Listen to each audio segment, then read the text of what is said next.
Melati kuntum tumbuh melata, sarang merebah di dahan cemara. Sebelum mulanya, kita mulai dengan kata salam sembah sebelum bicara. Bismillahirrahmanirrahim. Assalamualaikum warahmatullahi wabarakatuh. Alhamdulillah. Alhamdulillahirabbil alamin wa bihi nasta'in ala umuri dunya waddin wassalatu wassalamu ala asrafil anbiya'i wal mursalin wa ala alihi wa sahbihi ajmain amma ba'du. Selamat datang dalam acara Talaki Fikih Zakat Kontemporer 2026 dengan tema Talaki Fatwa-Fatwa Majelis Ulama Indonesia tentang Zakat.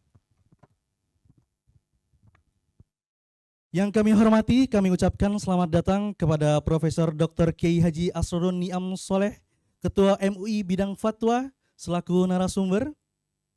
Yang kami hormati, Profesor Dr. Haji Waryono Abdul Ghafur, Direktur Pemberdayaan Zakat dan Wakaf Kemenak Republik Indonesia. Yang kami hormati, Dr. Haji Nur Ahmad, Ketua Badan Amil Zakat Nasional Republik Indonesia. Yang kami hormati, Profesor Dr. Kiai Haji Ahmad Satori Ismail, Ketua Pembina Yayasan Laznas Inisiatif Zakat Indonesia. Yang kami hormati, Haji Dedi Solarso, Pembina Yayasan Laznas Inisiatif Zakat Indonesia. Yang kami hormati, Dr. Oni Sahroni, Ketua Dewan Pengawas Syariah Laznas Inisiatif Zakat Indonesia. Dan yang kami hormati, Kiai Dr. Agus Setiawan, Dewan Pengawas Syariah Laznas Inisiatif Zakat Indonesia. Yang kami hormati, Ustadz Haji Muhammad Soeharsono, LC ME SY, Dewan Pengawas Syariah Laznas Inisiatif Zakat Indonesia. Yang kami hormati, Bapak Wildan Dewayana, Direktur Utama Laznas Inisiatif Zakat Indonesia. Yang kami hormati, Bapak Muhammad Ardani, Direktur Edukasi dan Kemitraan Zakat Laznas Inisiatif Zakat Indonesia. Yang kami hormati, Bapak Aan Suherlan, Direktur Pendistribusian dan Pendayagunaan Zakat Laznas Inisiatif Zakat Indonesia. Yang kami hormati, Bapak Suharyanto, Direktur Operasional Laznas Inisiatif Zakat Indonesia. Serta Bapak dan Ibu Ustadz dan Astazis, tamu undangan yang dimuliakan oleh Allah Subhanahu wa Ta'ala, yang namanya tidak dapat kami sebutkan satu persatu, namun tidak mengurangi rasa hormat kami kepada Bapak dan Ibu sekalian. Selamat datang di agenda Talaki Fikih Zakat Kontemporer 2026. Puji syukur marilah kita panjatkan kehadiran Allah Subhanahu wa Ta'ala, karena atas rahmatnya lah kita dapat berkumpul di Sofyan Hotel Cut Mutia, Senin 2 Februari 2026 dalam keadaan sehat walafiat. Alhamdulillahirabbil alamin. Yang kedua, salawat serta salam semoga senantiasa tercurahkan kepada baginda Nabi Muhammad SAW, yang karena beliaulah kita mengenal Islam dan juga syariatnya, yang karena perjuangan beliaulah kita mengenal dakwah dan juga rintangannya, dan karena beliaulah kita mengenal cinta, begitu juga kemuliaannya. Dan tersebab tutur kata beliaulah kita jauh dari kemiskinan role model pada zaman sekarang ini. Untuk memulai acara yang mulia ini, marilah sama-sama kita melafazkan lafaz basmalah. Bismillahirrahmanirrahim. Baik, tamu yang insya Allah dimuliakan oleh Allah Subhanahu wa Ta'ala, agar acara kita senantiasa diberkahi oleh Allah Subhanahu wa Ta'ala, marilah sama-sama kita dengarkan lantunan ayat suci Al-Quran yang akan dibacakan oleh Saudara Edi Kurniawan. Kepada Saudara Edi Kurniawan, kami persilahkan.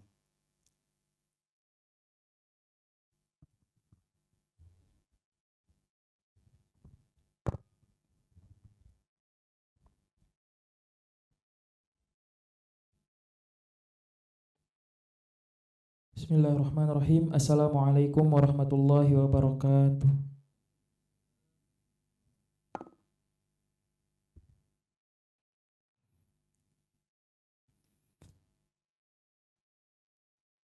A'udzu billahi minasy syaithanir rajim.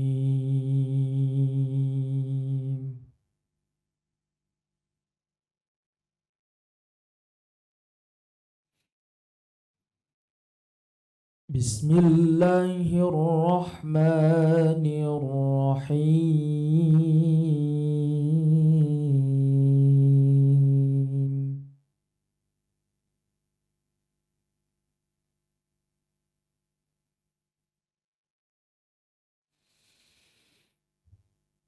هل أتى على الإنسان حين من الدهر لم يكن شيئا مذكورا. إنا خلقنا الإنسان من نطفة أمشاج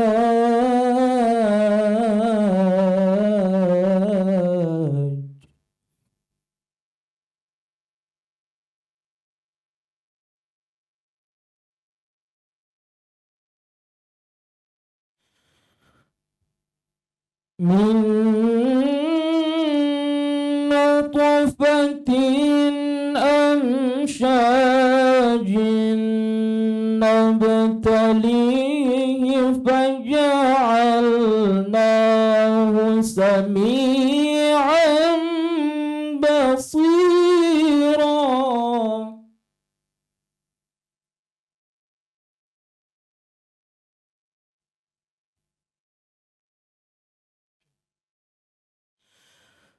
إنا هديناه السبيل إما شاكرا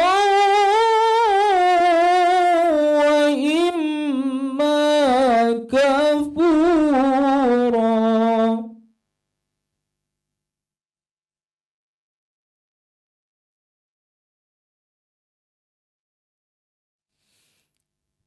إنا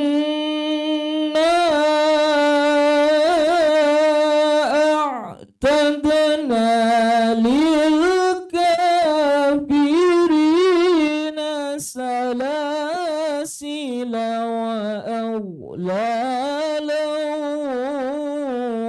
وسعيرا.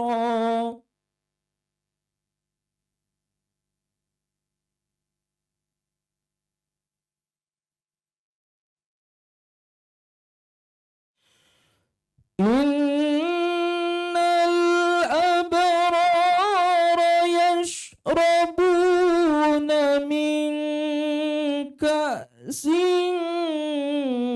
كان مزاجها كافورا.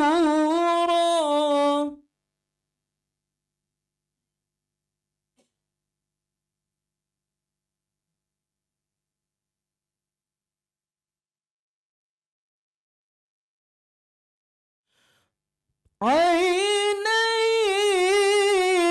يشرب بها عباد الله يفجرونها تفجيرا.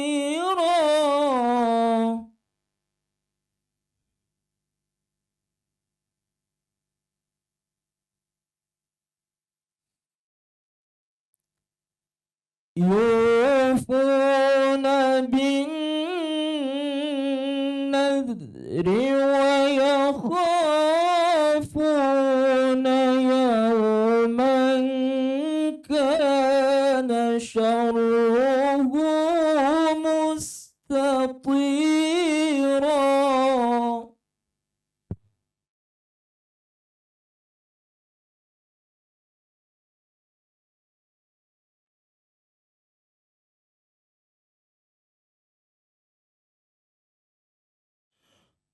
ويطعمون الطعام على حبه مسكينا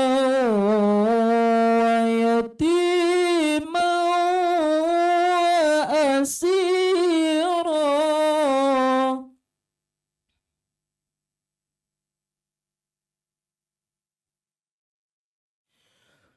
إنما نطعمكم لوجه الله لا نريد منكم جزاء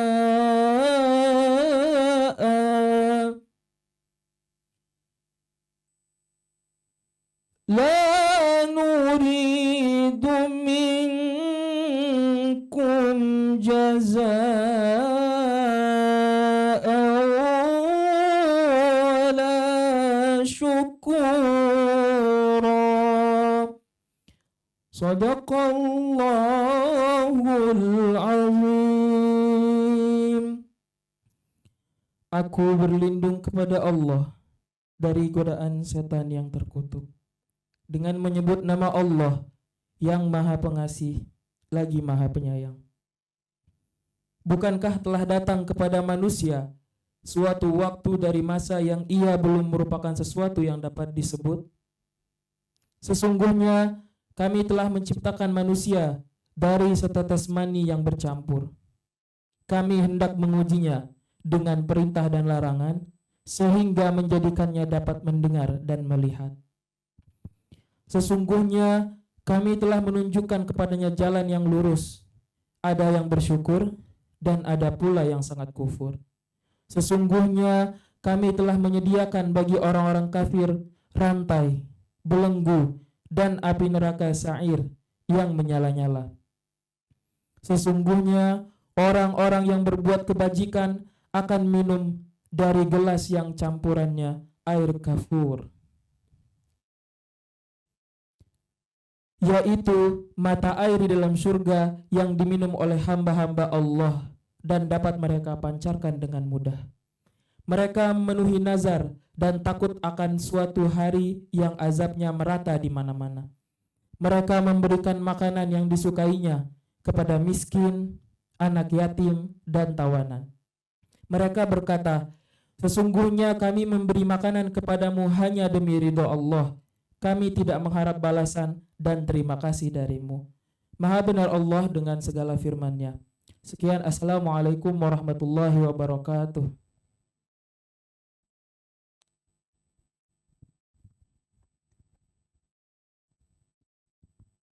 Sadaqallahul azim. Allahumma arhamna bil Quran. Terima kasih kepada saudara Edi Kurniawan telah memperdengarkan tilawah.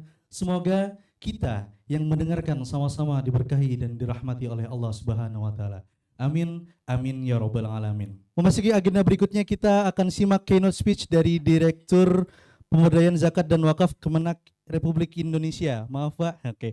Dari Profesor Dr. Waryona Abdul Ghafur. Kepada Profesor Dr. Waryona Abdul Ghafur, kami persilahkan.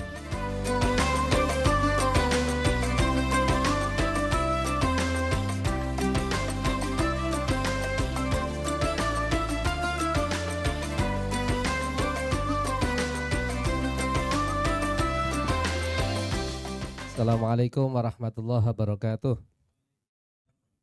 Alhamdulillah rabbil alamin, wassalatu wassalamu ala sayyidil mursalin wa ala alihi wa ashabihi ajma'in, amma ba'du. Yang terhormat dan saya hormati senior kami, guru kami, Ketua Basnas Profesor Dr. Kiai Haji Nur Ahmad yang selalu setia membersamai kita dan menjadi lokomotif ya di dunia perzakatan. Yang tadi beliau menyebut ada beberapa tantangan yang dihadapi oleh kita dan menuntut kita untuk lebih kreatif dalam berijtihad. Yang saya hormati, ini kalau umur sih junior saya gitu, tapi kalau ilmunya senior gitu ya. Kiai Haji Profesor Dr. Asrorun Ni'am Saleh, Ketua MUI Bidang Fatwa. Ini beliau juga menjadi salah satu asyhurun nas ya. Iya, orang yang sangat populer terutama ketika kita ingin bertanya lebih jauh gitu ya terkait dengan isu-isu kontemporer dalam bidang hukum, baik hukum keluarga, hukum muamalah dan seterusnya. Karena memang beliau membidangi bidang hukum yang luar biasa. Bapak Ibu para ulama, para kiai, para ustadz, dan yang perlu saya sebut tentu saja Bapak Ibu yang menjadi pimpinan dan pengurus lembaga Amil Zakat Inisiatif Zakat Indonesia. Ini sesuai dengan namanya, banyak inisiatif gitu. Dan ini yang sering-sering saya tunggu di kalangan birokrat, Prof. Nur Rahmat, inisiatif dari bawah itu sulit sekali gitu. Karena seringkali langsung ditutup, nggak usah gitu. Nanti bikin repot gitu.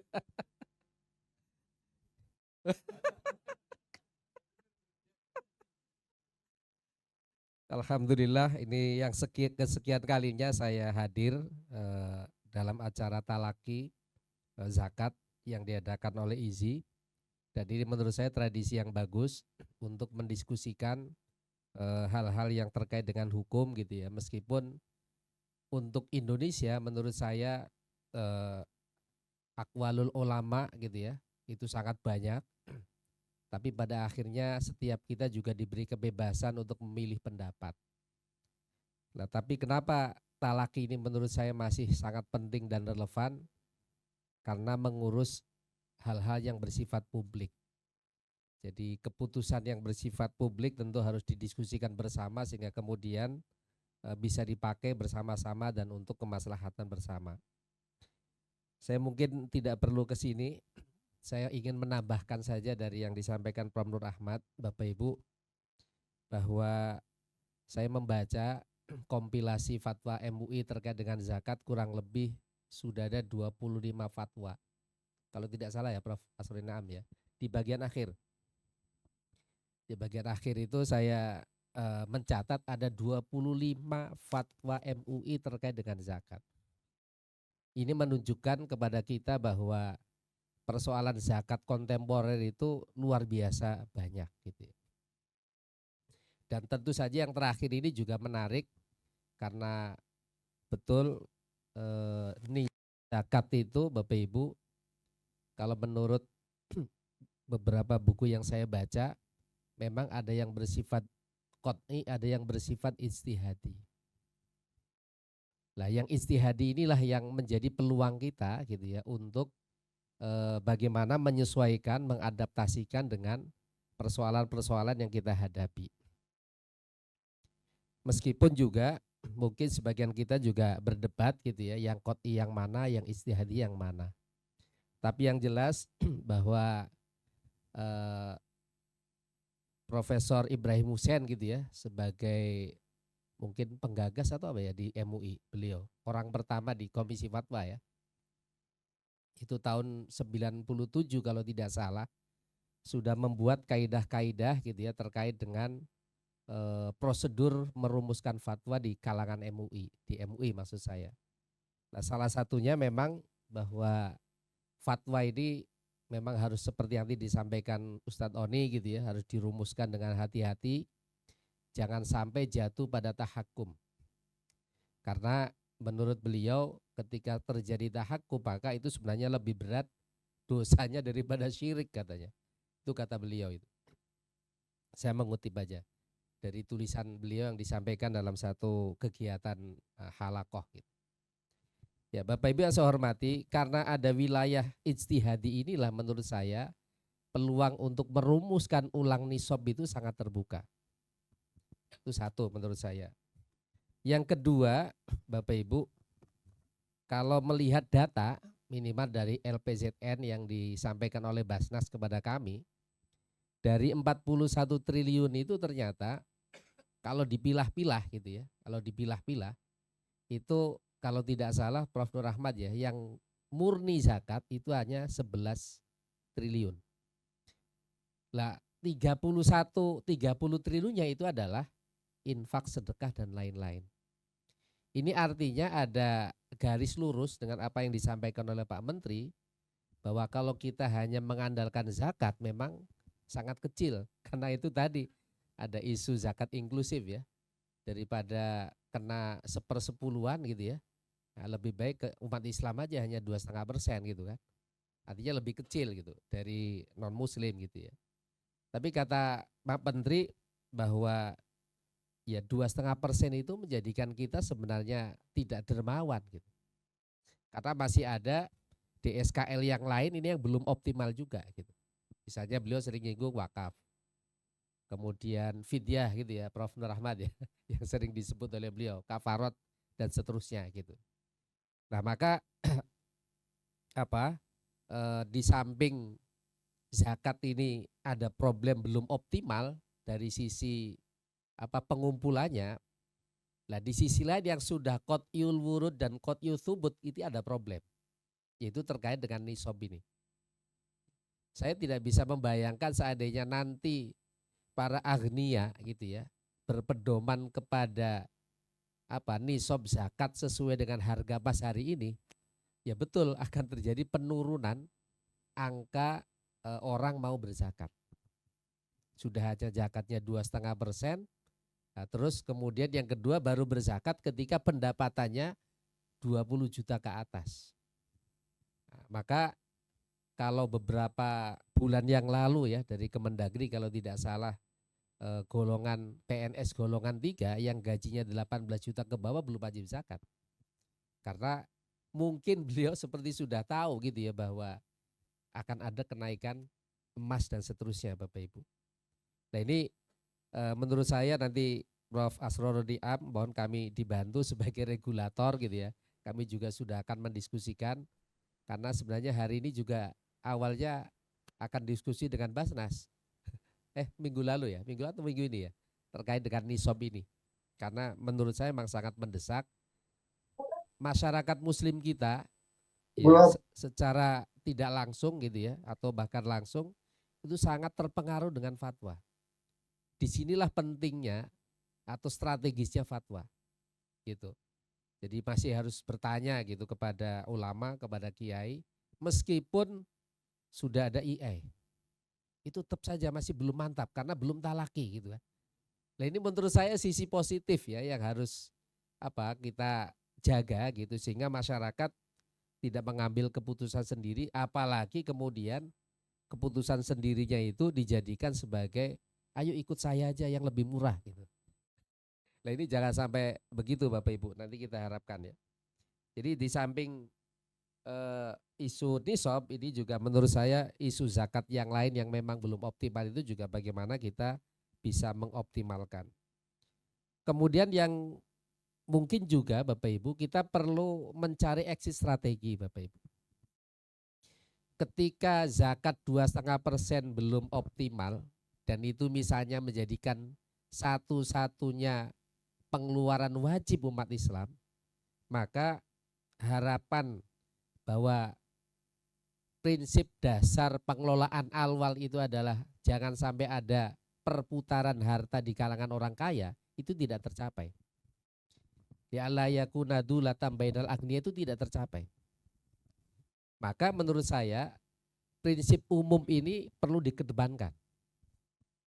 Minimal menurut saya ada 4 prinsip umum dalam konteks pengelolaan zakat, 3 secara langsung, 2 tidak langsung Bapak Ibu. Yang pertama, ini mungkin ya exit strategi ketika kita mengatasi, masyarakat kekeh pokoknya zakat saya itu ukurannya emas hari ini. Satu Bapak Ibu ada satu ayat yang ini juga mungkin perlu nanti dipertimbangkan. Wa fi amwalihim haqqun lis-sa'ili wal mahrum.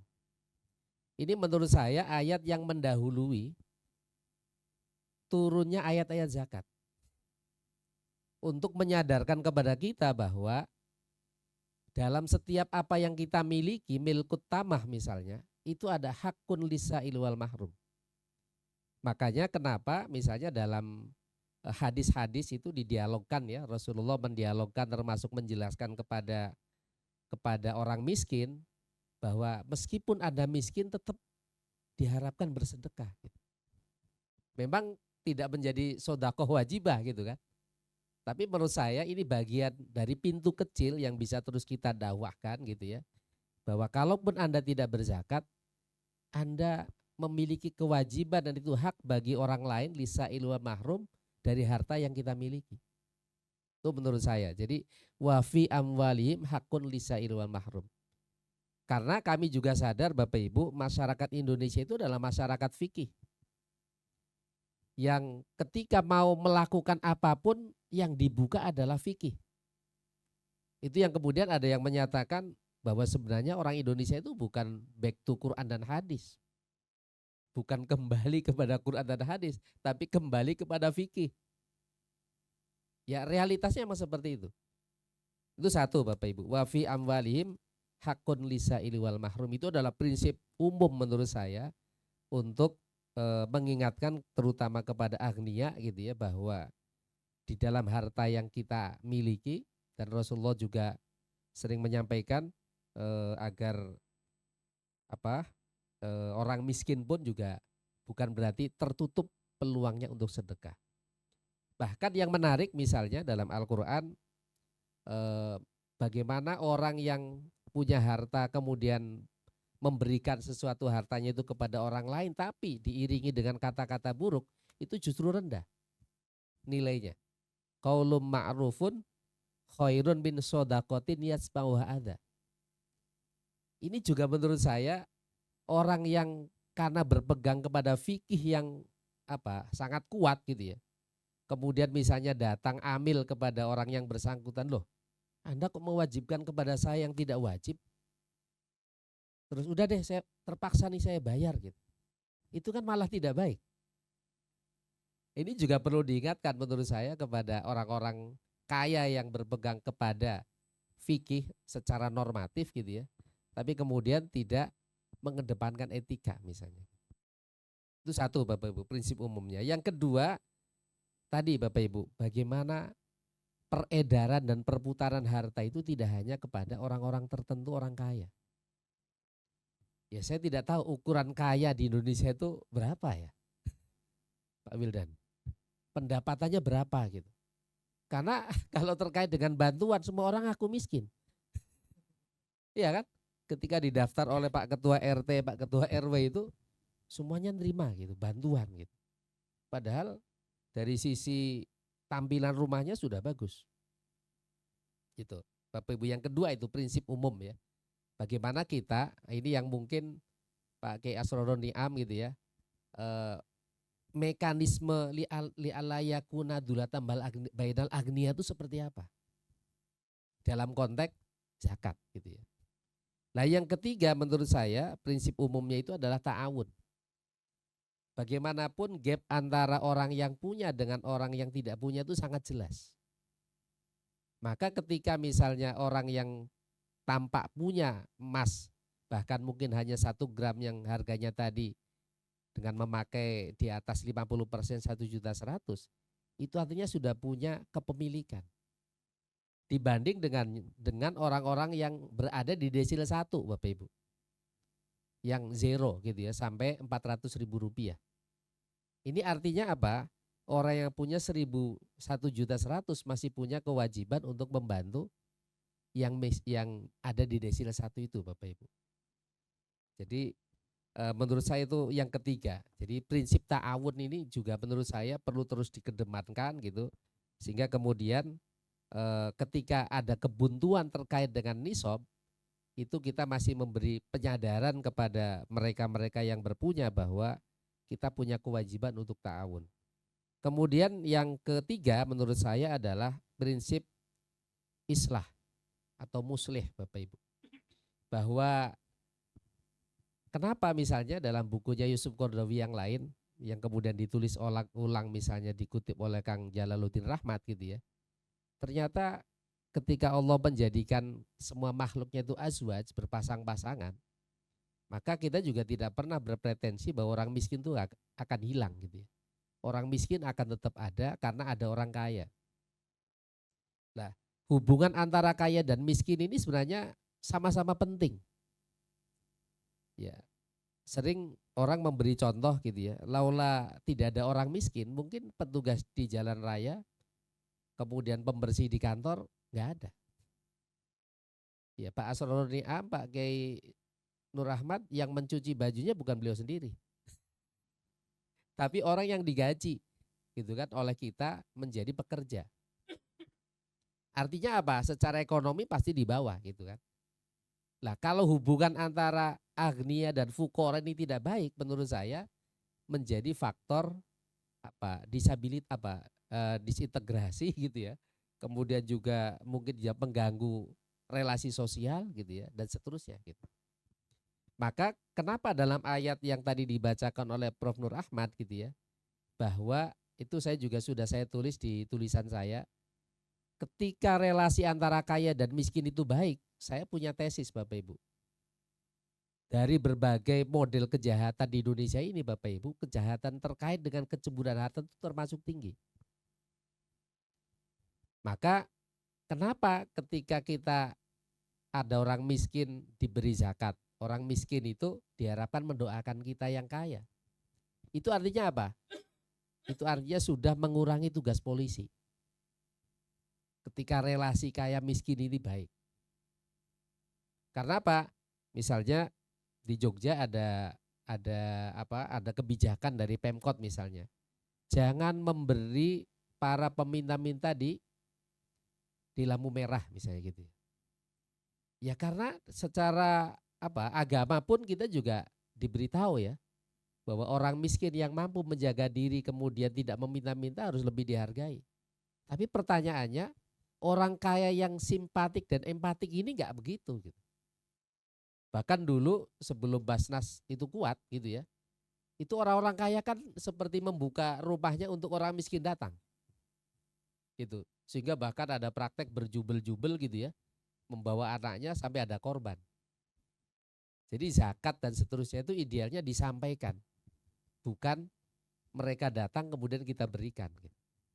Nah ini Bapak Ibu prinsip sodakotan tutohiruhum biha wa tuzakki biha wa sholli alaihim itu wa sholli alaihim inna sholataka sakanun lahum itu luar biasa. Secara sosiologis wa sholli alaihim itu adalah prinsip bagaimana orang miskin sadar bahwa apa yang dia terima itu karena ada orang kaya, dan orang kaya itu tenang berusaha karena orang miskin peduli tidak boleh mengganggu bisnis-bisnisnya orang kaya.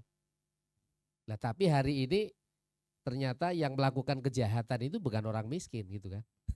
Tapi justru orang yang punya modal besar, baik modal finance maupun modal politik misalnya gitu. Nah itu Bapak Ibu menurut saya poin yang mungkin nanti penting kita tetap merumuskan nisabnya Pak Asrono Niam ya. Kira-kira karena saya baca itu mungkin emas itu akan tembus sampai angka 5 juta lebih. Gitu. Artinya kalau ini nanti dijadikan patokan, ya sudah yang tadi disampaikan Prof Nur Rahmat itu betul-betul zakat akan turun gitu. Nah kalau turun berarti ya target gitu ya, Basnas di bulan Ramadan 515 miliar Prof ya. Nah itu mungkin nggak tercapai gitu, karena orang-orang kaya yang tadi fikihnya itu fikih kaku, ya sudah saya itu pakai harga terbaru gitu, bukan harga yang lama gitu ya. Nah, syukur kalau masih konsisten dengan harga lama gitu ya, sehingga kemudian Bapak Ibu itu bisa selesai. Itu Bapak Ibu dari saya. Jadi mudah-mudahan talaki ini menghasilkan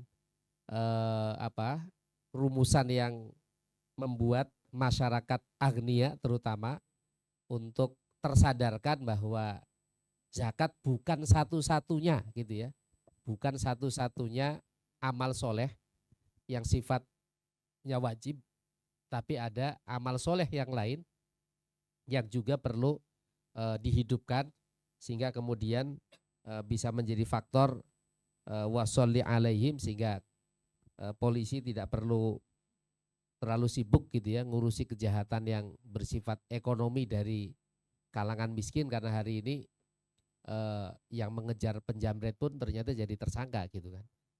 Ini kan sesuatu yang yang lucu gitu ya. Ya untungnya ada media sosial ya. Itu kan kejadiannya sudah bulan April ya. Sudah lama gitu. Itu Bapak Ibu dari saya, dan mudah-mudahan nanti hasil talakinya kami tunggu Pak Wildan. Jadi nanti mungkin tahapannya dari IZI, kami dengan Basnas nanti dengan MUI gitu. Nanti kembali ke kami gitu kan, untuk menjadi hukum positif gitu kan. Ditetapkan gitu. Kurang lebihnya mohon maaf. Selamat kepada IZI yang hari ini meneruskan tradisi baiknya untuk talaki fikih zakat kontemporer. Mungkin agar lebih meyakinkan gitu ya. Terkait dengan isu lain dulu kan ada mina jadid ya Prof. Asrorun Niam ya. Ternyata ijtihad mina jadid itu agak ragu gitu ya. Maka kemudian orang kembali di tempat yang sangat sempit itu ya. Ya ini juga perlu nih fikih zakat jadid gitu kan. Ya temporer itu betul-betul nasib apa nisabnya itu ya jadid betul gitu. Iya, bil jadidil aslah lah gitu. Kurang lebihnya mohon maaf. Walafu minkum wallahul muwaffiq ila aqwamit thoriq. Wassalamualaikum warahmatullahi wabarakatuh.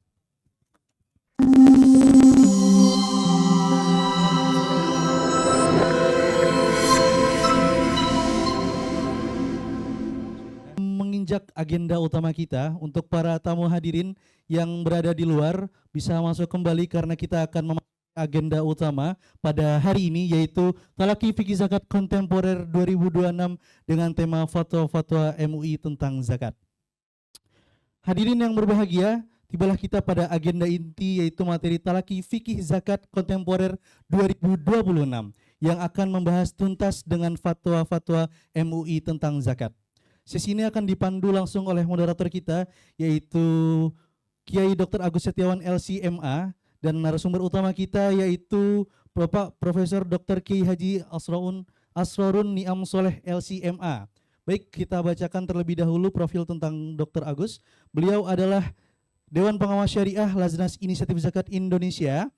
Reputasi beliau dijuluki dengan Dai 5 Benua karena pengalaman dakwah di 27 negara, termasuk Amerika Serikat, Jerman, Jepang, Mesir, dan juga Arab Saudi. Penulis produktif, menyusun berbagai buku lintas disiplin seperti fikih zakat kontemporer, fikih kedokteran gigi, hingga memoar perjalanan dakwah menebar pelita di 5 benua. Baik, memangkas waktu, baiknya kita undang Dr. Agus Setiawan untuk maju ke depan terlebih dahulu, dan juga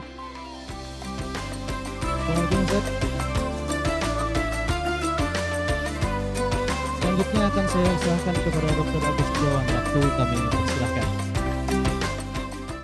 Bismillahirrahmanirrahim. Assalamualaikum warahmatullahi wabarakatuh. Alhamdulillahi rabbil alamin. Wassalatu wassalamu ala ashrafil anbiya'i wal mursalin Sayyidina Muhammadin wa ala alihi wa sahbihi ajma'in. Tibtum wa taba mamsyakum wa tabawwa'tum minal jannati manzila. Yang kita hormati Prof. Asrorun Niam, Pak Wildan, Dr. Oni, para kiai, para bunyai, para guru semuanya.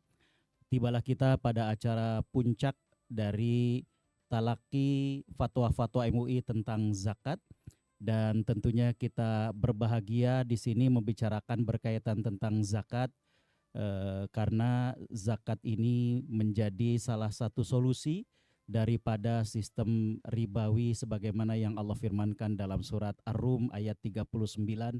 Allah gandengkan antara riba dengan zakat. Dan ini beberapa ulama tafsir mengatakan bahwa zakatlah yang akan menjadi salah satu solusinya. Tentunya berbicara tentang fatwa-fatwa daripada MUI berkaitan zakat, kita mengundang langsung yang memang membidani daripada lahirnya fatwa-fatwa tersebut.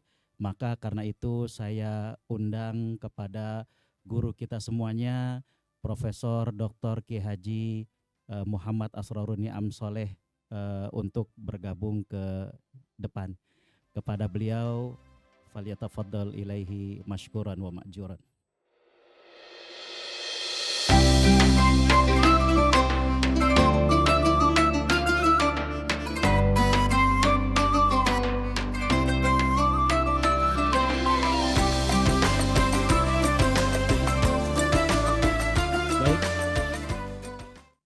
Bapak Ibu, para kiai, para ibunya yang dimuliakan Allah, dalam buku Himpunan Fatwa Zakat Majelis Ulama Indonesia ini terdapat 30 fatwa MUI berkaitan dengan zakat. Yang mana fatwa ini kalau boleh diklasterkan ada yang berkaitan dengan bagaimana istinbat hukum daripada zakat itu. Ada juga yang berkaitan tentang legalisasi dan legalitas. Begitu juga ada yang berkaitan dengan operasional daripada manajemen zakat, dan juga ada yang berkaitan dengan kemaslahatan dan lain sebagainya. Maka di hadapan kita ada pakar hukum Islam dan juga Ketua MUI bidang fatwa yaitu Profesor Dr. Muhammad Asrorun Niam Soleh LCMA. Karena itu untuk mengefisienkan waktu, saya berikan waktu kepada beliau. Mungkin saat ini sudah jam 11:20, penyampaian mungkin sekitar 20 menit dan kemudian ada tadi beliau bisik-bisik untuk kolaborasi berarti Prof ya, sekitar 20 menit sampai kemudian menjelang zuhur. Kepada beliau kami persilakan dengan segala hormat. Terima kasih. Bismillahirrahmanirrahim. Assalamualaikum warahmatullahi wabarakatuh. Bismillah, alhamdulillah, wassalatu wassalamu ala rasulillah, wa la hawla wa la quwwata illa billah, rabbi syrah li sadri, wa yassir li amri, wa hlul uqdatan min lisani yafqahu qawli wa ba'du. Ustaz Gustiawan, terima kasih. Ustaz Oni, Ustaz Wildan, dan juga musyarikin musyrikah rahimakumullah. Alhamdulillah, puji syukur kepada Allah Subhanahu wa taala, siang hari ini kita bisa bersilaturahim dan juga melakukan mudzakarah talaqi terkait dengan masail zakawiyah, bukan hanya sekedar untuk maklumat tetapi untuk jadi pedoman kita di dalam menjalankan tugas-tugas keamilan. Biikhtisar, ada 3 hal yang mau saya sampaikan. Saya buat outline-nya 3. Yang pertama terkait dengan khitab zakah dan juga makanatuha. Khitab zakah itu untuk setiap individu dan untuk ulil amri. Yang ini sudah kita pahami bersama-sama. Jadi aqimus shalah wa atuz zakah. Sungguh pun negara belum hadir ngurusin zakat, zakat bukan berarti enggak wajib. Karena itu di dalam sejarah perzakatan kita muncul inisiasi masyarakat secara langsung mengkonsolidasi, mengkoordinasi, memfasilitasi dari kewajiban setiap individu-individu muslim. Begitu negara hadir, maka ada aturan-aturan yang harus dipenuhi. Jadi kalau setiap kita bertindak sebagai amil padahal tidak punya otoritas sebagai amil, mengambil zakat tanpa hak itu dosa. Karena bukan otoritasnya. Nah, ada kewajiban yang perintahnya kepada individu. Seperti kita sholat itu individu. Negara nggak ngatur pun ya nggak apa-apa. Negara ngatur bukan ngatur urusan keagamaannya, tapi ngatur urusan tanfidnya, pelaksanaannya, agar dia tertib, tidak mengganggu, dan ada jaminan kepastian. Tetapi ada masalah-masalah yang memang khitabnya kepada ulil amri. Seperti masalah-masalah ijtimaiyah secara umum, apalagi masalah-masalah terkait dengan jinayah. Ayatnya jelas as-sariqu was-sariqatu faqta'u aydiyahuma jazaa'an bima kasaba nakalan minallah. Sekalipun al-aslu fil amri lil wujub, tetapi perintah kewajiban atau ikatan kewajiban itu tidak kepada individu-individu kita. Begitu ketemu pencuri langsung kita potong. Kalau niatnya untuk menegakkan hukum tapi tanpa ilmu, ya dosa malahan. Nah, dalam konteks zakat ada 2 amar di situ, ada 2 khitab. Ada khitab fardi dan juga ada khitab kepada ulil amri. Bisa lanjut aja. Bagian yang kedua nanti fatwa-fatwa kontemporernya. Bagian yang ketiga tentang pentingnya pengawasan syariahnya di dalam implementasi pengelolaan zakat yang diamanahkan kepada kita. Musyarikin musyarikat rahimakumullah, kalau udah kita pahami terkait dengan khitab zakah, sekarang masuk kepada kedudukannya. Jadi kedudukan ulil amri. Nah, kalau ini udah lanjut saja.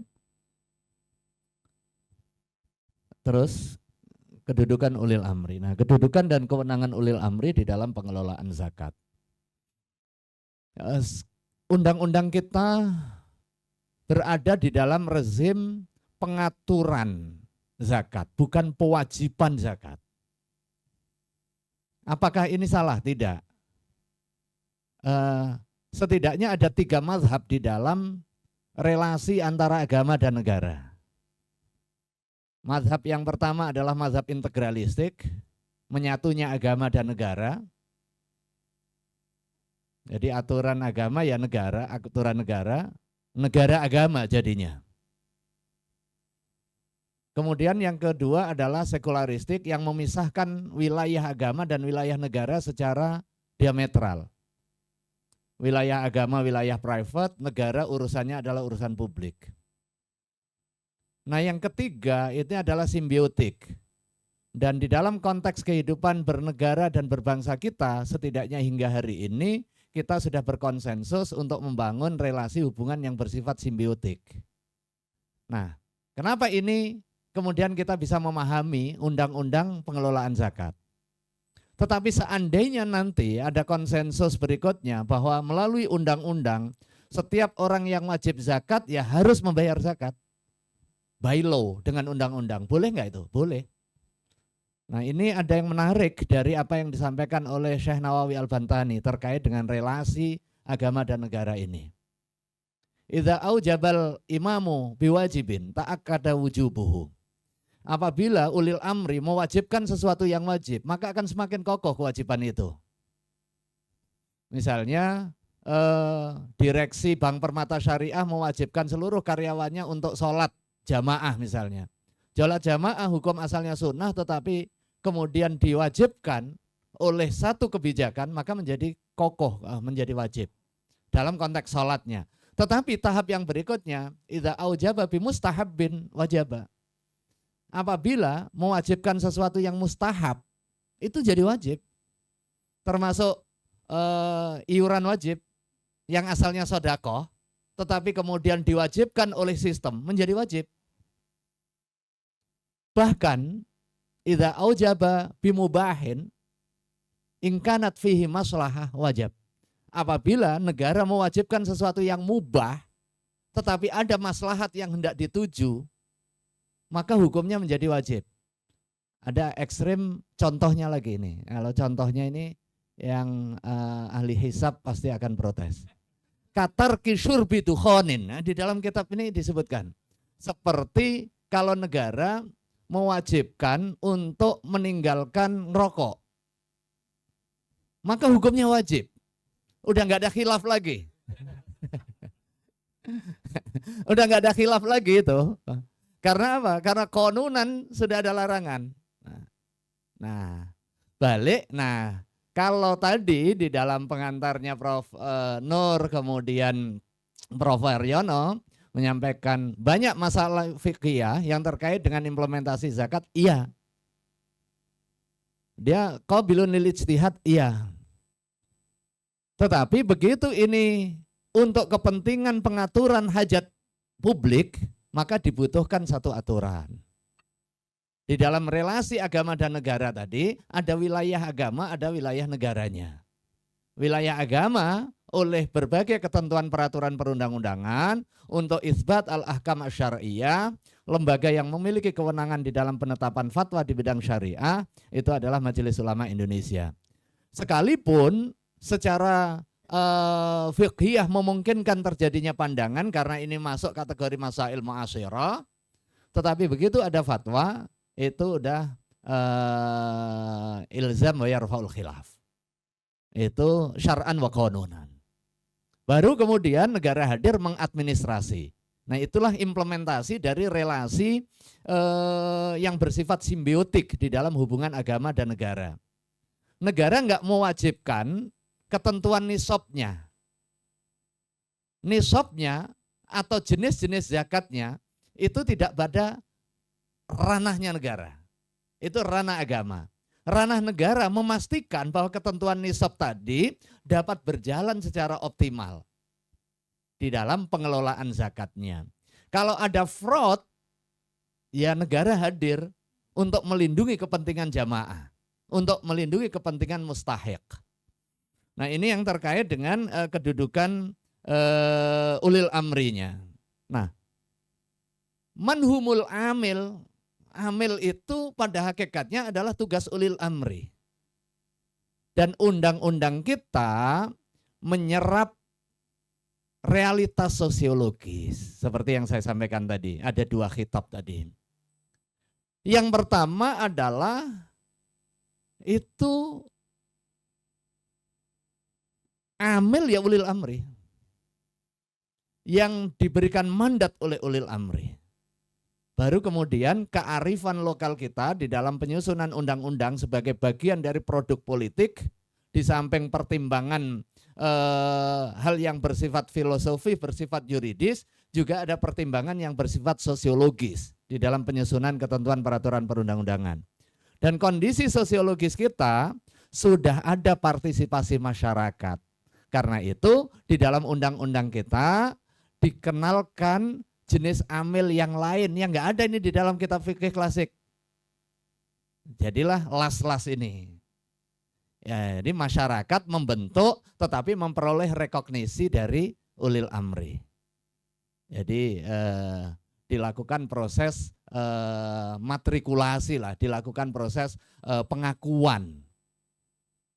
Ini kearifan sebagaimana kita punya sekolah negeri, sekolah swasta punya kewenangan untuk kepentingan menyelenggarakan pendidikan tapi dengan syarat-syarat yang sudah ditentukan.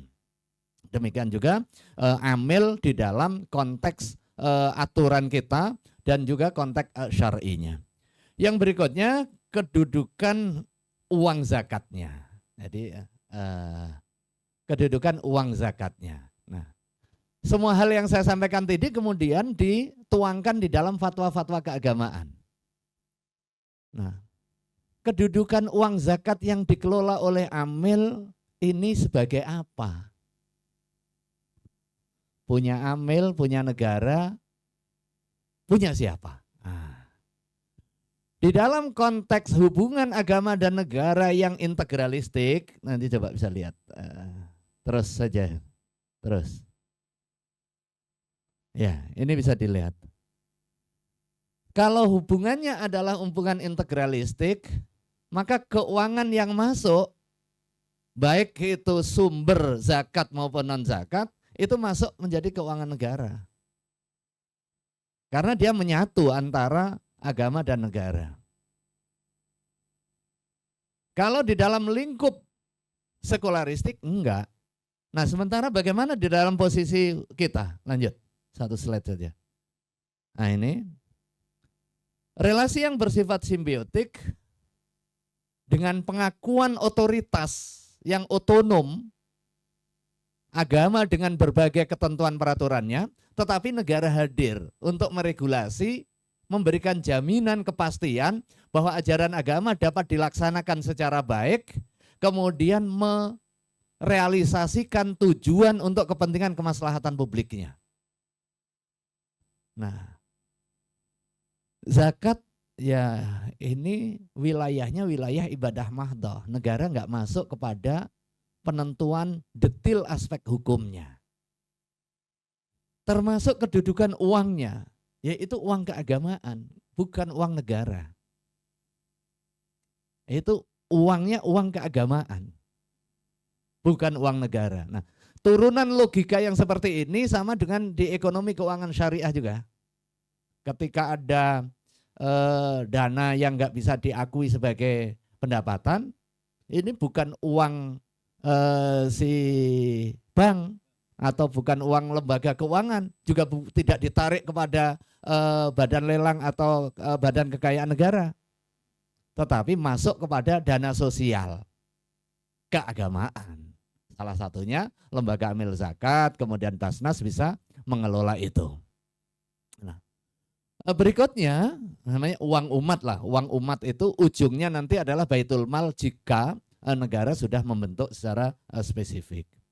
Nah, kewajibannya adalah kewajiban keagamaan, tidak oleh negara. Negara tidak menjalankan pewajiban kepada muzaki. Jadi merujuk kepada yang tadi itu, ada atau tidak adanya imprasi dari ulil amri, masyarakat muzaki tetap wajib. Gitu. Nah, tetap wajib. Akan menjadi kokoh jika negara hadir mewajibkan. Nanti kalau ada revisi undang-undang misalnya di dalam undang-undang pengelolaan zakat ada klausul satu, setiap muslim yang memenuhi syarat wajib membayar zakat, maka itu syar'an wa qanunan sudah bisa dikejar. Konsekuensinya muzaki yang enggak membayar zakat dia bisa dipidana dengan perintah ini konsekuensinya.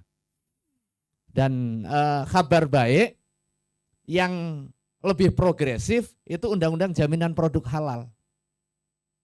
Undang-undang jaminan produk halal, Undang-Undang 33 2014 itu sudah menstate secara eksplisit produk dalam pengertian produk pangan, obat-obatan, kosmetika dan juga barang gunaan yang diproduksi dan juga diedarkan di wilayah negara kesatuan Republik Indonesia wajib bersertifikat halal.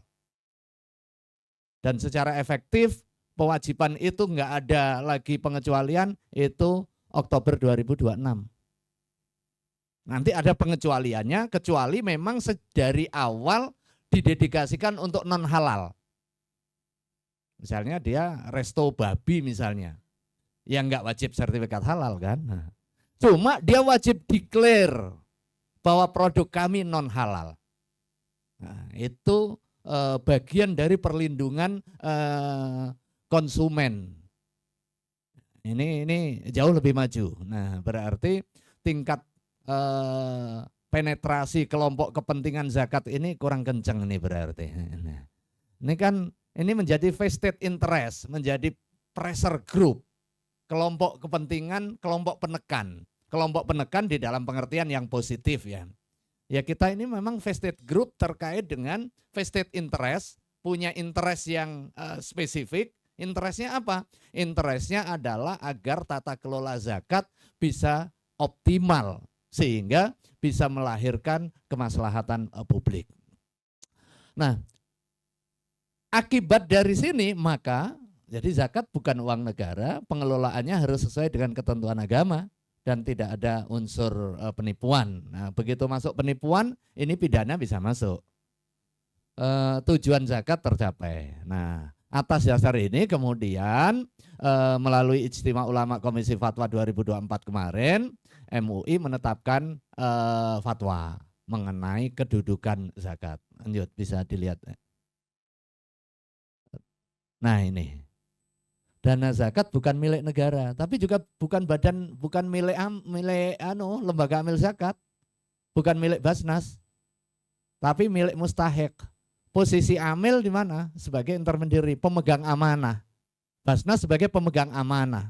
Nah, turunannya nanti terkait dengan penyalurannya, kemudian pengelolaannya, pengembangannya. Jadi diawali dengan kedudukan sebagai pemegang amanah. Sementara orang-orangnya dia sebagai pekerja profesional.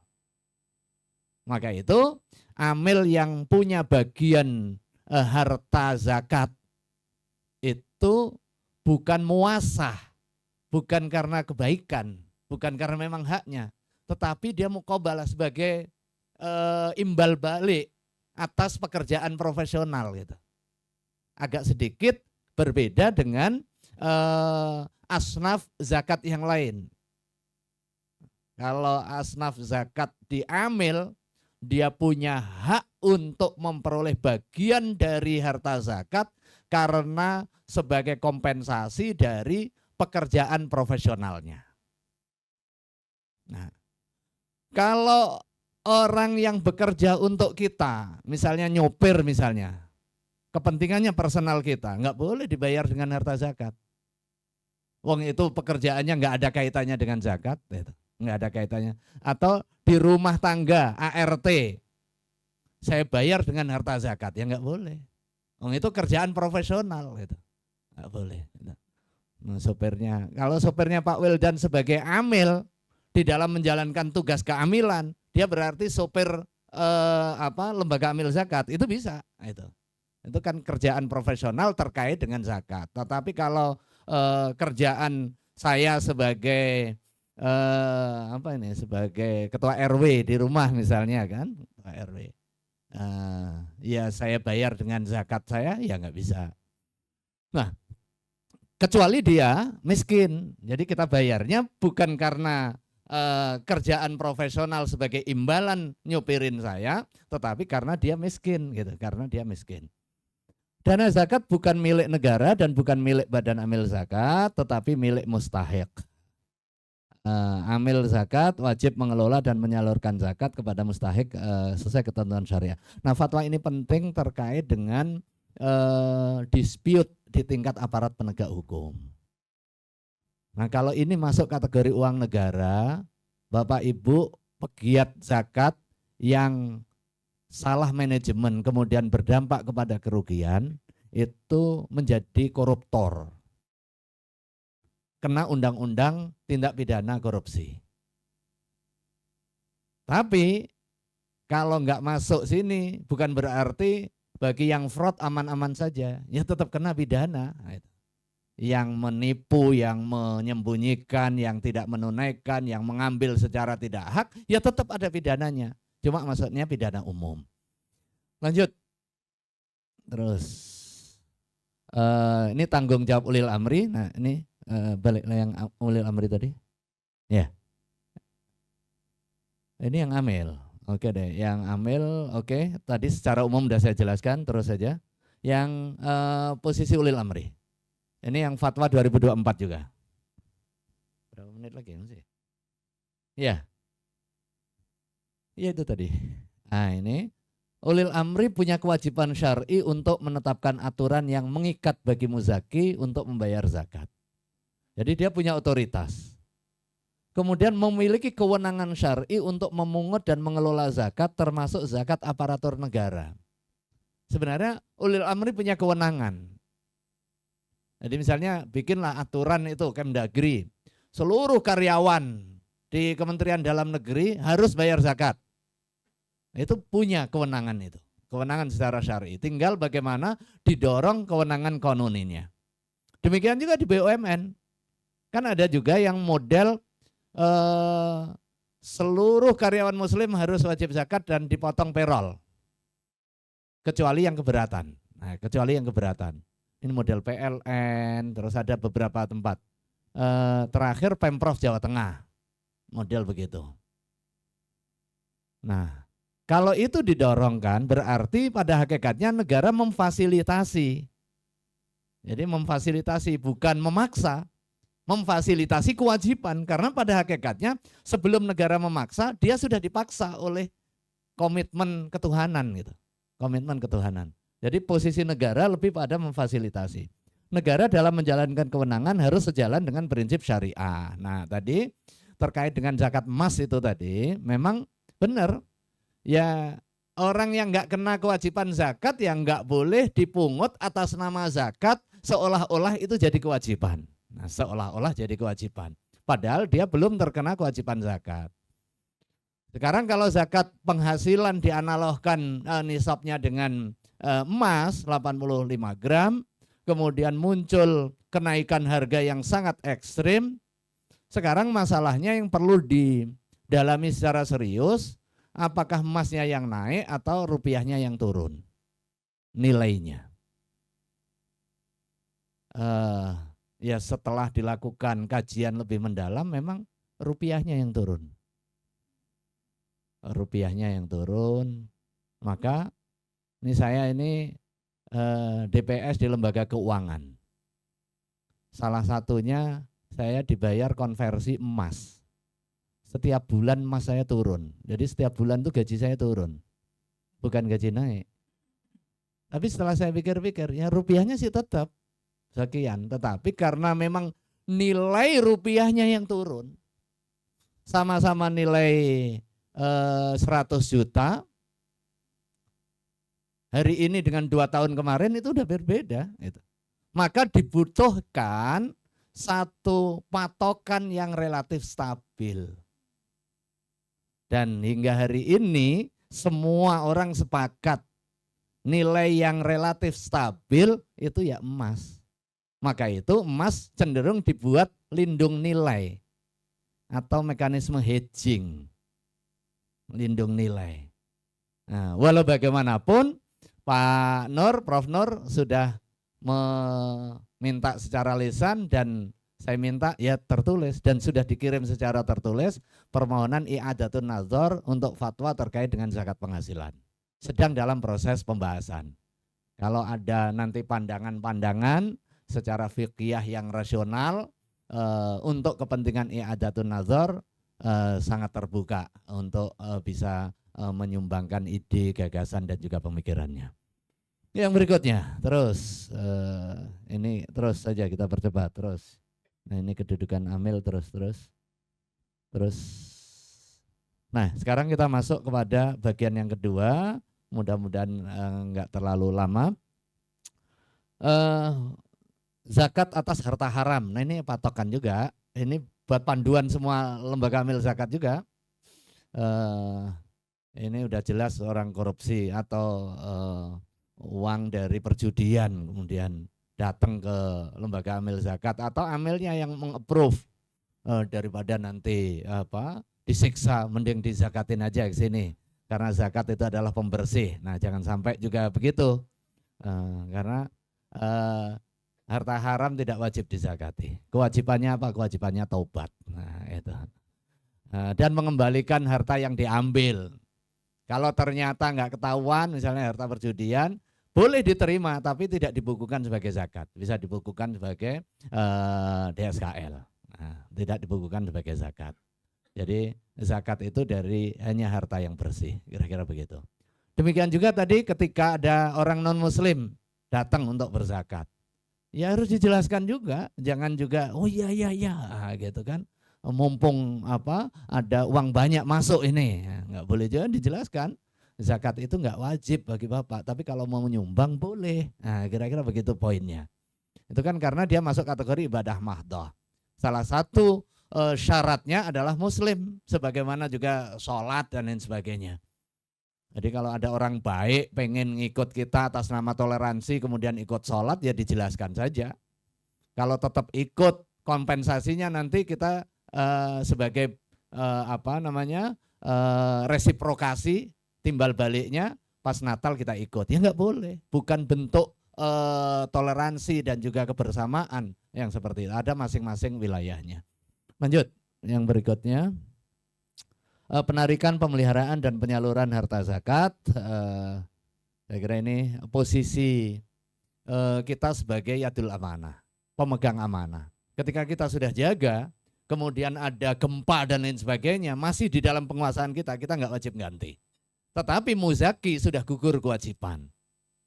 Cuma jika ada israf, jika ada taksir, si amilnya ini misalnya diinvestasikan di tempat tertentu yang kelihatan ini untuk trading ini, jangka pendek naik turun, kejebak seperti kasus saham kemarin misalnya, habis, dia punya tanggung jawab untuk ganti. Berarti di situ ada taksir. Nah, yang berikutnya ini yang sering kali terjadi, dianggap penyaluran itu kalau sudah nyampe, dan nggak boleh penyaluran kepada lembaga yang kemudian akan menyalurkan sementara masing-masing mengambil posisi sebagai amil. Nah ini, nah nanti begitu 8 kali udah habis itu, harta zakatnya diambil amil semua, nah, itu kan. Jadi amil pindah ke amil pindah ke amil gitu kan, pindah ke lembaga, pindah ke amil lagi. Nah ini yang penyaluran dari BPKH ke lembaga amil zakat kemudian diturunkan lembaga amil zakat itu sering kita pelototin tuh, hati-hati itu bisa kejebak hal yang terlarang secara syar'i. Terus yang berikutnya, terus saja, ini sekedar mengingatkan saja. Terus ini apa? Nah, dalam bentuk aset kelolaan ya. Prinsipnya boleh, contohnya apa? Untuk kepentingan rumah sakit, untuk kepentingan lembaga pendidikan, tetapi harus dikhususkan untuk kepentingan mustahik. Begitu kepentingan mustahik itu hak, itu mirip dengan penyaluran zakat untuk kepentingan toolsnya. Misalnya petani diberikan cangkulnya, pedagang diberikan gerobaknya dan lain sebagainya. Tetapi begitu itu musyarak untuk bareng-bareng, ya berarti kepemilikannya untuk kolektif. Jadi fuqara untuk kolektif. Begitu ada non mustahik memanfaatkan, ya dia harus bayar sebagaimana biasanya. Atau setidaknya seizin dari mustahik kolektifnya. Lanjut. Ini zakat perusahaan 2021. Ya, ini cukup panjang sebenarnya pembahasannya. Apakah kewajiban zakat itu kepada individu-individu saja? Jadi atau termasuk di dalamnya adalah syakhsiyah itibariyah, reh person, badan hukum perusahaan. Kalau perusahaan dia merepresentasi individu-individu pemilik sahamnya, itu sudah enggak ada khilaf. Tetapi apakah secara kelembagaan dari harta yang dipisahkan dari kekayaan individu kemudian dikembangkan itu mau memiliki kewajiban zakat, fatwa ini mengatur. Nah, secara lebih detail nanti dibaca. Saya sudah dikasih kode. Terus, nah bagaimana mekanismenya? Termasuk zakat saham. Berapa besarnya, kemudian bagaimana proses penghitungannya. Intinya saham itu adalah simbol kepemilikan atas satu jenis usaha. Rujukannya kemana? Tergantung jenis saham perusahaan apa.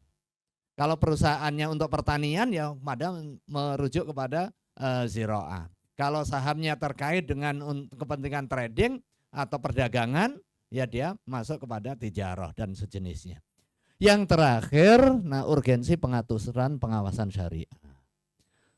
Secara umum sudah saya jelaskan tadi. Yang pertama terkait dengan kedudukan ulil amri, kedudukan amil, kedudukan uang zakatnya, kemudian kewajiban pengelolaan dari amil sesuai dengan prinsip-prinsip syariahnya. Nah, bagaimana mekanisme penjaminannya? Undang-undang sudah mengatur, Perbasnas sudah mengatur. Salah satu delegasi kewenangannya itu dengan pemberian otoritas kepada pengawas syariah untuk memastikan pengelolaan zakat itu patuh pada urusan syariah. Jadi ini tanggung jawab operasional, apakah ini lempeng apa belok, ini pengawas syariah.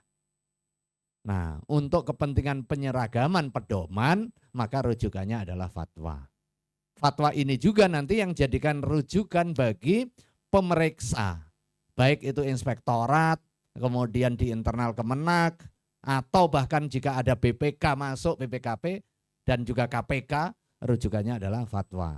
Sekalipun mungkin secara fikih ada pandangan di luar fatwa itu, jika fatwa sudah ada, ya fatwa itu yang mulzim syara'an wa qanunan.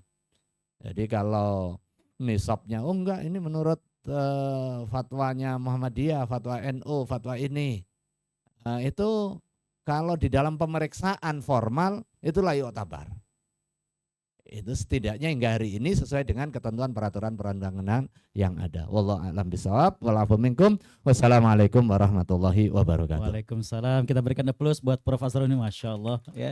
Waktu yang mestinya tadi 20 menit tapi sudah terlampaui dikarenakan memang pembahasannya daging semua ini, subhanallah ya, dan beliau memang yang membinani sehingga kemudian faham betul. Ada 3 tema besar yang beliau sampaikan dari 60 slide yang beliau siapkan. Yang pertama berkaitan tentang khitabuz zakah wa makanatuh, bagaimana tentang khitab ataupun teks-teks Al-Quran dan hadis berkaitan dengan zakat, dan itu ada yang fardi, ada yang untuk ulil amri, sehingga kemudian dengan pola hubungan antara agama dengan negara di Republik Indonesia sebagai simbiotik tadi, maka negara memiliki peran yang tadi beliau paparkan. Begitu juga dari 30 fatwa MUI tentang zakat beliau paparkan dengan sangat gamblang, dan yang terakhir adalah tentang bagaimana pengelolaan dan juga aspek kepatuhan syariah. Waktu kita tidak banyak, karena itu saya berikan kesempatan kepada mungkin belum ini 3 dulu untuk kemudian diharapkan tidak terlalu panjang menyampaikannya. Dari bagian belakang dulu ada yang menyampaikan? Barisan belakang nggak ada, ke depan dulu. Prof 1, kemudian 1. Nah, sebentar. Tadi yang di belakang yang lebih dulu. Jadi 1, 2, 3. Ya, silakan kepada panitia untuk mikrofonnya.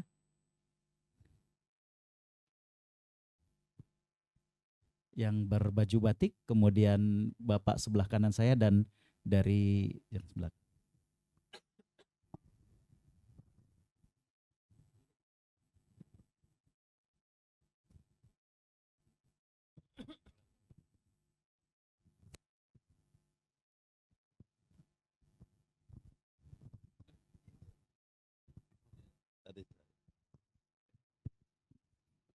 Assalamualaikum warahmatullahi wabarakatuh.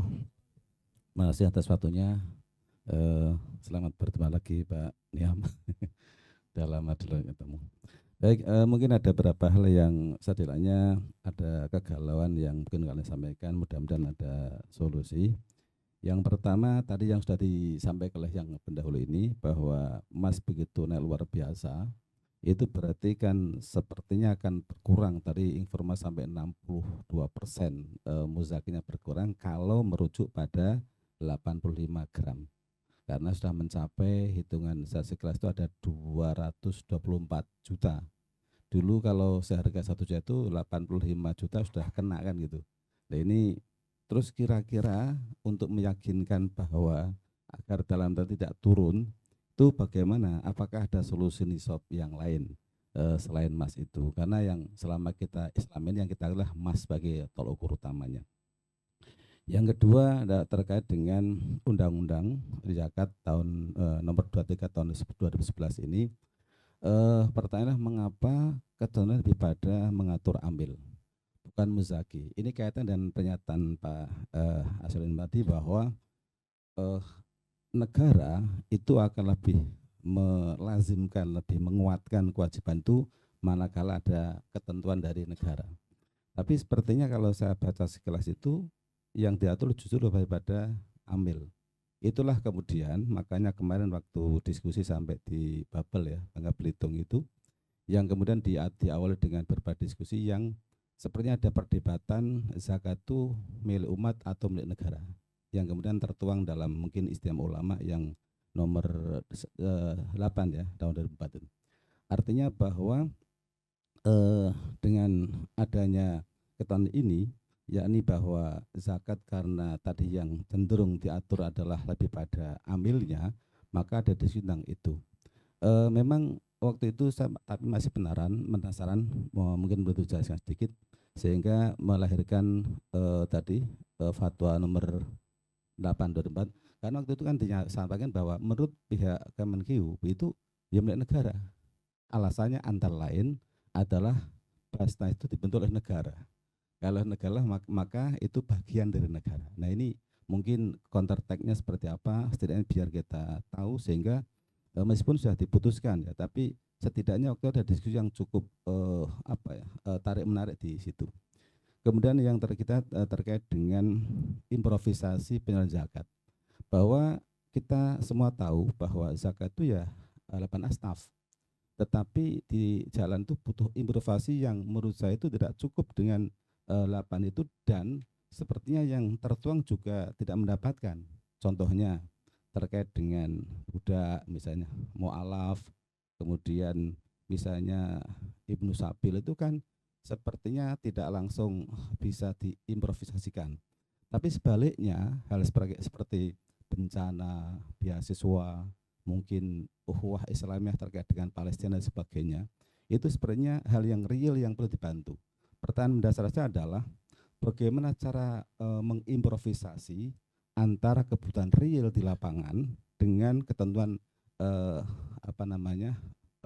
mustahik yang dalam Al-Quran dinyatakan ada 8 asas tadi. Yang terakhir terkait dengan pengawasan, siapa yang bertanggung jawab terhadap pengawasan itu semuanya, karena mungkin masing-masing level mulai dari pusat dan seterusnya itu ini idealnya seperti apa. Mungkin itu Prof. Niam, terima kasih atas nanti masukan. Assalamualaikum warahmatullahi wabarakatuh.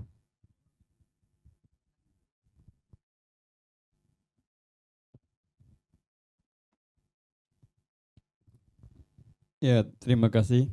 Nama saya Abdul Haris Mansur dari Basnas Kabupaten Tangerang. Ada dua hal yang ingin saya sampaikan. Pertama soal fikih klasik dan kontemporer. Ini masih ada kiai-kiai khususnya di Banten ini dan maupun di digital yang mensosialisasikan bahwa zakat profesi itu dalam fikih klasik tidak ada. Ada satu cerita begini, waktu zaman PLT gubernur, itu ada kiai datang ke PLT mengatakan bahwa zakat profesi itu tidak wajib. Nah, kemudian oleh PLT dipanggillah Ketua Basnas Provinsi, Profesor Sibli Sanjaya.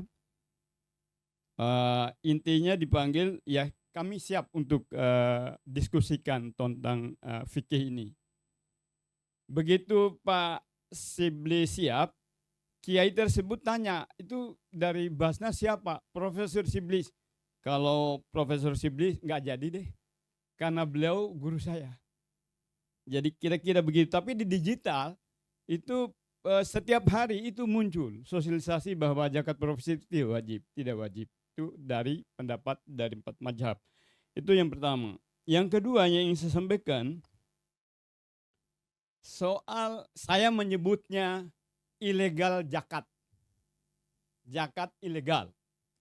Dalam Undang-Undang 23 2011 mengatakan dilarang seorang atau lembaga memungut atau mendistribusikan zakat tanpa seizin dari pihak yang berwenang. Siapa yang berwenang? Ya Basnas atau lembaga lain yang ditunjuk oleh undang-undang. Nah, dalam implementasinya Pak Prof, itu ada panitia zakat tiap masjid. Baik ngambil zakat fitrah maupun zakat profesi atau zakat harta. Atau di perusahaan-perusahaan swasta maupun BUMN itu ada panitia zakat. Panitia zakat. Dan itu berjalan terus. Jadi pertanyaan pertama adalah, sah nggak orang itu zakat? Pada bukan amil yang resmi. Semua mazhab mengatakan bahwa yang disebut amil itu adalah orang yang ditugaskan untuk mengelola zakat dan diangkat secara resmi oleh amin, oleh imam atau khalifah. Jadi pertanyaan pertama saya adalah kedudukan zakatnya itu sah apa tidak? Karena ada yang mengatakan ketika orang itu menyalurkan zakat bukan pada amil yang resmi, maka zakatnya tidak sah. Itu satu. Yang kedua nih kaitan dengan ini, bagaimana kalau dilakukan proses penegakan hukum agar orang itu nggak usah kita berdebatkan ini wajib atau tidak zakat. Begitu dilakukan proses penegakan hukum bahwa orang wajib zakat kepada amil yang resmi, pasti mujaki itu tidak akan mungkin dia salurkan pada zakat di luar amil resmi, baik dari Basnas maupun dari LAS. Saya kira itu. Terima kasih. Assalamualaikum warahmatullahi wabarakatuh.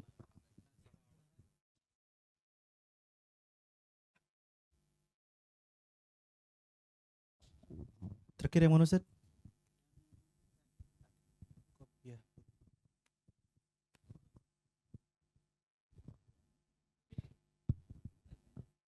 Bismillah. Mungkin langsung ke pertanyaan Ustadz. Yang pertama berkaitan dengan mungkin menyangkut pautnya dengan zakat itu tentang fidyah Ustadz. Kalau misalnya dilihat secara mungkin materi fikih bahwa fidyah itu wajibnya adalah 1 mud. Cuma ketika kita lihat di Basnas, fidyah itu 1 orang sebesar 60.000. Mungkin minta bahan dari 60.000 ini dapat dihitung dari mana? Itu yang pertama. Kemudian yang kedua mungkin juga berkaitan mirip dengan zakat, yaitu berkaitan dengan wakaf gitu ya. Kalau dalam aturan BWA bahwasannya wakaf itu wakaf produktif ya, minimal atau maksimal 10%. Gitu. Apakah kalau misalnya dilihat oleh pengurus wakaf dan meminta misalnya ditinjau ulang gitu ya, dinaikkan misalnya 12,5% misalnya, apakah itu aman secara regulasi atau dan syar'i? Mungkin itu Ustaz pertanyaan saya. Terima kasih.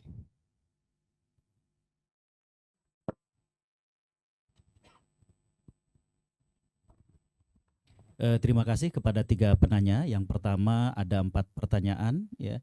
Yang kedua ada 2 pertanyaan, yang ketiga ada 3 pertanyaan, walaupun yang satu berkaitan dengan wakaf, Prof. Ya, yang saya persilakan kepada Prof Niam untuk menjawab ataupun menambahkan dari apa yang disampaikan oleh para penanya. Ya, terima kasih. Saya urut aja mulai dari yang terakhir. Jadi prinsipnya aturan wakaf itu nazir boleh mengambil manfaat untuk kepentingan pengelolaan. Soal besarannya itu merujuk kepada tanfidz di ulil amri. Inilah yang pentingnya kehadiran ulil amri itu untuk menjaga di satu sisi aspek syar'i itu terpenuhi, tetapi tujuan wakaf itu terrealisasi. Ini. Kemudian yang terkait dengan tadi fidyah ya. Ketentuan fidyah itu kewajiban syar'i kepada individu-individu yang terkena kewajiban. Aturannya aturan syar'i, yaitu 1 mud. Nah, 1 mud atas apa? Makanan pokok. Untuk kepentingan apa? Memberi makan. Nah, urutannya kan begitu. Ini mirip dengan zakat fitrah ya. Kenapa fatwa MUI memilih mazhab yang menyatakan ya harus berupa makanan pokok? Harus tidak qimah, bahwa kemudian dibayar dengan uang, tetapi uang itu untuk kepentingan membeli bahan pokok. Karena memang sedari awal tujuan zakat fitrah ini berbeda dengan zakat mal. Dia bersifat jangka pendek, sementara zakat mal itu bersifat bisa jangka menengah, bisa jangka panjang. Kemudian objeknya juga berbeda. Kalau zakat mal itu diwajibkan karena harta, zakat fitrah bukan karena harta, karena jiwa. Kemudian kepada siapa diwajibkan juga berbeda. Kalau zakat mal itu adalah orang yang kaya, yang memiliki harta cukup, batasan 1 nisab, tapi kalau zakat fitrah enggak, adalah orang yang memiliki kelebihan pada saat kapan? Pada saat ada Idul Fitri nanti. Dia punya kelebihan. Nah, beban kewajibannya kalau di sini bersifat individu, di sini terkait dengan tanggung jawab dia. Tidak hanya individu. Wa man talzamuhu nafaqatuhu, itu menjadi tanggung jawab dia juga. Gitu. Jadi demikian juga fidyah tadi. Nah, kemudian merealisasikan tujuannya, ya maka kemudian dibikinlah standar.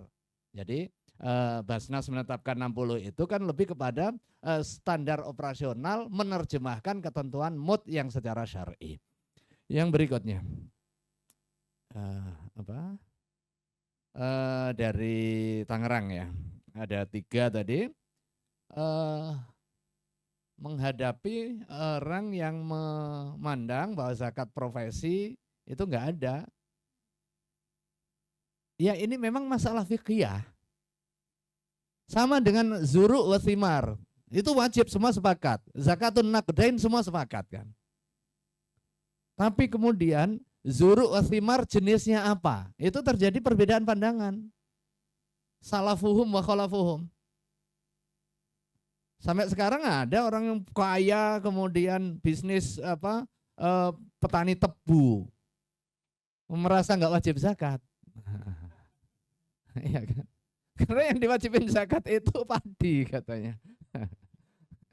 Ya, itu bagian dari ijtihad fikih. Tetapi begitu fatwa menyatakan, kemudian ulil amri dalam konteks kalau seandainya kita negara agama, kemudian negara menetapkan jenis-jenis yang diwajibkan zakat, ya kita udah tunduk. Nah dalam konteks kita fatwa menyatakan zakat profesi itu ada dan wajib. Nisabnya masih emas. Ini tadi yang berikutnya nanti dari Prof. Ghafur. Jadi kayak zakat peternakan juga. Ini Yang kita kenal di dalam kajian fikih kan ya Al-An'am gitu ya. Tapi ada bisnis wallet yang jauh lebih produktif gitu kan. Berjuta-juta gitu. Nanti ada juga jalan keluarnya, tidak dimasukkan kepada zakat peternakan, tapi zakat perdagangan nanti. Pokoknya kena aja lah. Yang berikutnya, kedudukan amil yang tidak memperoleh tauliyah. Ya, saya kira penting juga kita memahami latar belakang historis kita sebelum hadirnya amil resmi. Itu ada inisiasi masyarakat. Kan inisiasi masyarakat itu dia nggak memperoleh tauliyah, tapi sebenarnya lebih fasilitator. Jadi lebih fasilitator ya. Begitu negara hadir, kemudian kita klopkan dengan amil secara syar'i, yaitu manistakmalahu al-imam, barang siapa yang dipekerjakan menjadi amil oleh imam, oleh ulil amri.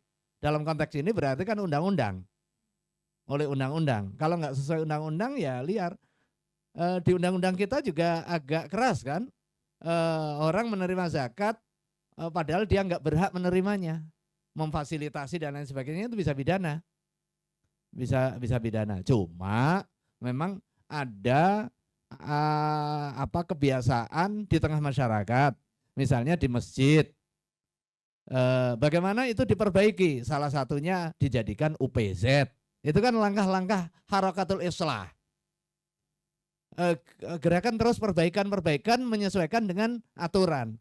Tapi kalau toh seandainya itu belum memperoleh rekognisi sebagai UPZ dan lain sebagainya, apakah kemudian kita haramkan secara langsung? Ya enggak juga gitu kan. Perlu kearifan juga, kecuali memang dia menikmati status quo, kemudian ya cenderung menjadi fraud dia. Menikmati ketidaktahuan ini udahlah terima ke saya saja. Nah, apalagi kemudian nggak amanah. Jadi nggak bisa serta-merta sih ya. Di sini ada aturan yang bersifat normatif, tetapi pada saat terjadi penegakan pasti harus dilihat kondisi empiriknya. Jadi ada yang dasain, ada yang dasolen, kira-kira begitu. Sama dengan hukuman mencuri kan. Udah tegas itu pencurian itu ya potong tangan. Tapi begitu terjadi peristiwa pencurian kan nggak bisa serta-merta dipotong tangan. Harus dilihat berapa kadarnya, kondisi apa, di mana, barang yang dicuri apa, barang yang dicuri ada nggak hubungan kepemilikan dengan yang punya, soal pengetahuannya dan lain sebagainya. Ada juga orang membayar zakat kepada lembaga. Waduh, ini lembaga nggak berhak.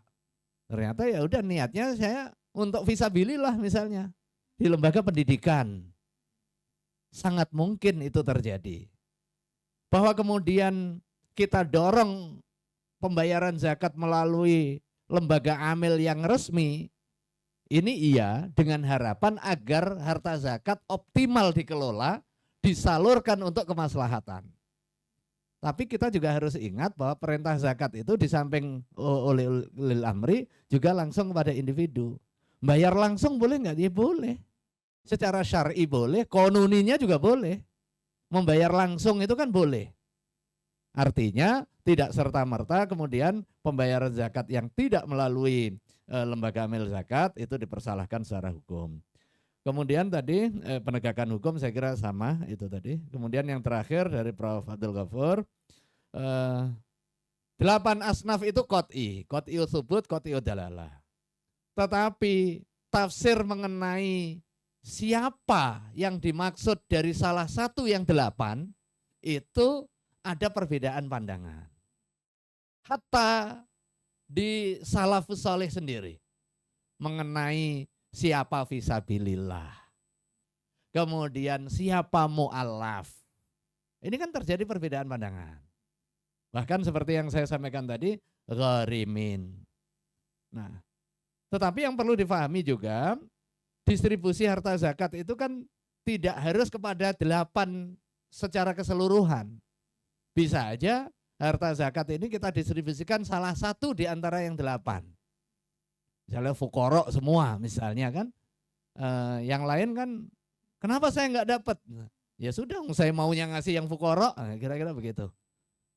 Itu tidak mesti harus 8 asnaf. Makanya saya sering juga masih mengkritik bagian amil zakat ini 12,5%, pokoknya 12,5% dalam kondisi apapun. Enggak. Bagian amil itu ya untuk kepentingan imbalan kerja profesional. Oh, kalau pendapatannya misalnya berapa? 200 triliun misalnya. Sementara kebutuhan dia untuk kepentingan operasional kerja profesionalnya itu hanya 100 miliar, ya nggak usah harus berapa itu 12 seperlapan dari 200 triliun gitu. Nggak serta-merta seperti itu. Diberikan pembatasan itu pembatasan maksimal agar tidak muncul moral hazard. Kira-kira begitu poinnya. Kalau fatwa MUI justru memberi ruang. Kalau toh misalnya untuk kepentingan amil di dalam operasionalisasi nggak cukup, bisa menggunakan asnaf fisabilillah. Misalnya untuk kepentingan dakwah literasi zakatnya dan sejenisnya. Artinya memang harus didudukkan secara proporsional. Yang terakhir yang soal zakat emas tadi itu, ya hingga hari ini memang kita masih patokan dengan emas. Apakah memungkinkan? Sebenarnya memungkinkan. Di dalam beberapa literatur fikih juga ada. Misalnya Yusuf Qaradawi menganalogkan dengan ziraah misalnya ya. Cuma ini ada eklektik gitu ya. Kalau ziraah itu kan dengan air alami itu 10%. Kemudian dengan pengairan kan 5%. Ini maunya zakat ya apa di ziraah tapi kadarnya masih tetap mau emas ya. Ya, mungkin juga sebenarnya secara fikih, tapi muter dulu gitu kan, muter dulu. Ya itu yang perlu juga kita dalami nanti ya. Saya kira itu, terima kasih, mohon maaf atas segala khilaf. Baik, beri tepukan buat Prof. Niam, Masya Allah ya.